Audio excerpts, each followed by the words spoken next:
एक महिला सतत भिकाऱ्यांजवळ जात होती. तिच्या हालचाली जरा वेगळ्याच वाटत होत्या. परंतु पुढे जी धक्कादायक घटना समोर आली, संपूर्ण देश अक्षरशः हादरून गेला. चॅनलवरती पहिल्यांदा आला असेल तर गुन्हेगारी वाचणे या चॅनलला तुम्ही जरूर सबस्क्राईब करून घ्या. प्रत्येक छोट्या मोठ्या शहरामध्ये भिकारी असतात आणि भिकारी ते आपापलं काम करत असतात, भीक मागण्याचं ते काम करत असतात. परंतु जर एखादी महिला सतत त्यांच्या जवळ येत असली तर असाच काहीसा धक्कादायक प्रकार घडलेला आहे.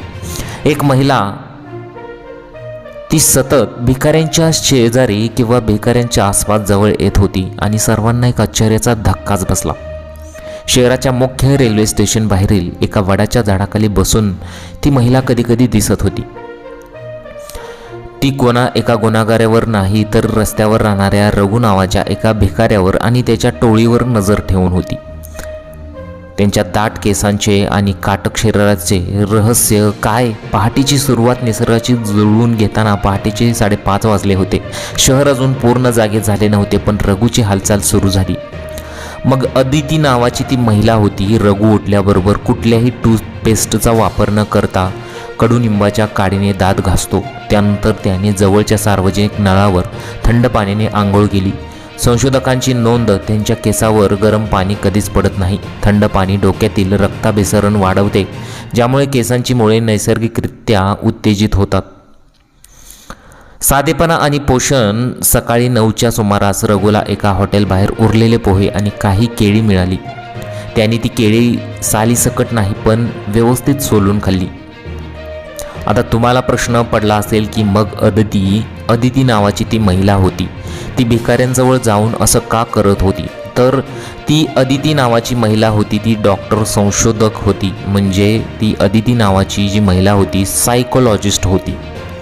आणि मग ती अदिती नावाची महिला सायकोलॉजिस्ट होती. तिने ज्या प्रकारे कृत्य केलेलं आहे ते तुम्ही आता पुढे पहा. तुम्हाला हा प्रश्न कधी ना कधी पडला असेल की भिकाऱ्यांचे केस का गळत नाहीत? तर भिकाऱ्यांचे केस का गळत नाहीत हे डॉक्टर अदिती यांनी शोधून काढलेलं आहे. आणि तुम्ही सुद्धा बघितलं पाहिजे की नक्की भिकाऱ्यांमध्ये टक्कल पडत नाही, त्यांची केस अजिबात गळत नाहीत. यामागचं कारण या डॉक्टर महिलेने म्हणजेच अदिती यांनी शोधून काढलेलं आहे. तर चला बघूया ही संपूर्ण घटना. डॉक्टर अदितीने पाहिले की त्यांच्या आहारात प्रक्रिया केलेले अन्न म्हणजेच प्रोसेस्ड फूड 0 आहे. त्यांनी जे काही खाल्ले ते ताजे होते किंवा नैसर्गिक स्वरूपात होते. रघुने दुपारपर्यंत फक्त पाणी प्यायले होते. बरं, त्यांना कधीकधी प्रोसेस्ड फूड म्हणजे वडापाव वगैरे जरी मिळालं तरी ते थोडं फार होतं. रघुने दुपारपर्यंत फक्त पाणी प्यायले, तेही मातीच्या माठातले, जे एका दुकानदाराने त्याला दिले होते. दुपारचा संघर्ष आणि व्हिटॅमिन डीचा मारा. दुपारचे 12 वाजले. ऊन तापू लागले होते. रघु आणि त्याचे सोबती सिग्नलवर उभे होते. डॉक्टर अदितीने घड्याळाकडे पाहिले. सलग 3 तास ते कडक उन्हात होते. आपण थोडे उन्हात गेलो की आपली त्वचा जळजळते, पण त्यांच्या चेहऱ्यावर एक वेगळीच चमक होती.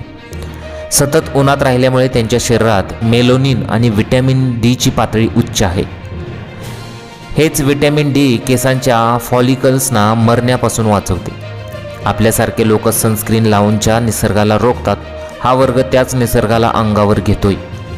दुपारी 2 वाजता एका दानशूर व्यक्तीने त्यांच्या डाळ भात आणि भाजीची पाकिटे दिली. रघुने जेवताना घाई केली नाही. त्याने अगदी शांतपणे खाली जमिनीवर मांडी घालून जेवण केले. जेवण झाल्यावर त्याने वडाच्या झाडाखालीच एक डुलकी घेतली. आजूबाजूच्या गाड्यांचा प्रचंड आवाज होता, पण रघु शांत झोपला होता. मग अखेर ते सत्य समोर आलं होतं. त्यांना भविष्याची अजिबात चिंता नव्हती. रघु शांत झोपला होत्या. उद्या काय मिळेल यापेक्षा आज जे काय मिळाले आहे त्यातून ते तृप्त आहे. हा मानसिक शांततेचा प्रकार म्हणजे लो कोर्टिसॉल लेवल त्यांच्या आरोग्यासाठी वरदान ठरत आहे. संध्याकाळचा काळ. सामाजिक संवाद. संध्याकाळी रघु त्यांच्या मित्रांसोबत गप्पा मारत बसला होता. ते एकमेकांच्या डोक्यातील उवा काढत होते आणि हसून खेळून बोलत होते. डॉक्टर अदितीने पाहिले की रघुचे केस अतिशय जटाधारी झाले आहेत, पण तुटलेले नाहीत.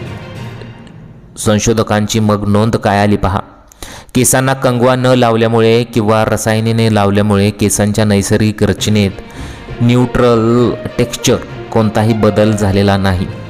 केसातील जटा त्यांना थंडी आणि ऊन या दोन्हींपासून वाचवतात. रात्रीचा समारोप मग काय होता पहा. रघुचे 10 वाजले. रघुने रात्रीच्या जेवणात फक्त 2 भाकऱ्या आणि कांदा खाल्ला. त्यानंतर तो उघड्या आकाशाखाली झोपला. डॉक्टर अदितीने आपली 700 शब्दांची नोंद पूर्ण केली. तिच्या संशोधनाचा निष्कर्ष धक्कादायक होता. संशोधकांचा अंतिम निष्कर्ष डॉक्टर अदितीच्या डायरीतून समोर आला. आम्ही ज्याला गरीब म्हणतो तो आरोग्याच्या बाबतीत आमच्यापेक्षा श्रीमंत का वाटतो? कारण पुढील कारणे आहेत पहा. त्याने कधीच रसायने वापरली नाहीत, त्यामुळे टाळूचे आरोग्य उत्तम राहिले. ॲडॅप्टेशन म्हणजेच निसर्गातील बदलांशी त्याचे संपूर्ण शरीर जुळवून घेतले होते. त्याच्या संपूर्ण शरीराने जुळवून घेतले होते. दिवसभर चालणे आणि काम करणे यामुळे शरीरातील टॉक्झिन घामावाटे बाहेर पडतात. अतिरिक्त साखर, मीठ आणि रसायने नसलेले अन्न केसांच्या वाढीसाठी पोषक ठरत आहेत. शेवटी डॉक्टर अदितीने लिहिले की केस न गळण्याची गुपित महागड्या क्लिनिकमध्ये नाही, तर ते पुढे आहेत. आपल्या केसांच्या गळतीचे सर्वात मोठे कारण म्हणजे रासायनिक उत्पादने. आपण वापरतो असलेले शॅम्पूमध्ये सोडियम लॉरेल सल्फेट आणि पॅराबेन्स असतात, जे केसांचे नैसर्गिक तेल पूर्णपणे काढून टाकतात. भिकारी सहसा या उत्पादनाचा वापर करत नाहीत. ते फक्त साध्या पाण्याने किंवा कधीतरी साध्या साबणाने केस धुतात. यामुळे त्यांचे टाळूचे स्कॅल्प नैसर्गिक तेल टिकून राहते, जे केसांच्या मुळांना पोषण देते आणि एक संरक्षक थर तयार करते. जेव्हा आपण केस धुतो तेव्हा आपण डोक्यातील नैसर्गिक तेल धुवून टाकतो. भिकारी केस रोज धुवत नाहीत, त्यामुळे त्यांच्या टाळूमध्ये नैसर्गिक तेलाचा थर जमा होतो. हे तेल धूळ आणि प्रदूषणापासून केसांच्या मुळांचे संरक्षण करते. जरी त्यांचे केस आपल्याला तेलकट किंवा घाणेरडे वाटले तरी ते तेल केसांच्या मुळांना तुटण्यापासून वाचवतात. व्हिटॅमिन डीचा मुबलक पुरवठासुद्धा असतो. केसांच्या कुंपांच्या म्हणजे हेअर फॉलिकल्स वाढीसाठी व्हिटॅमिन डी अत्यंत आवश्यक असते.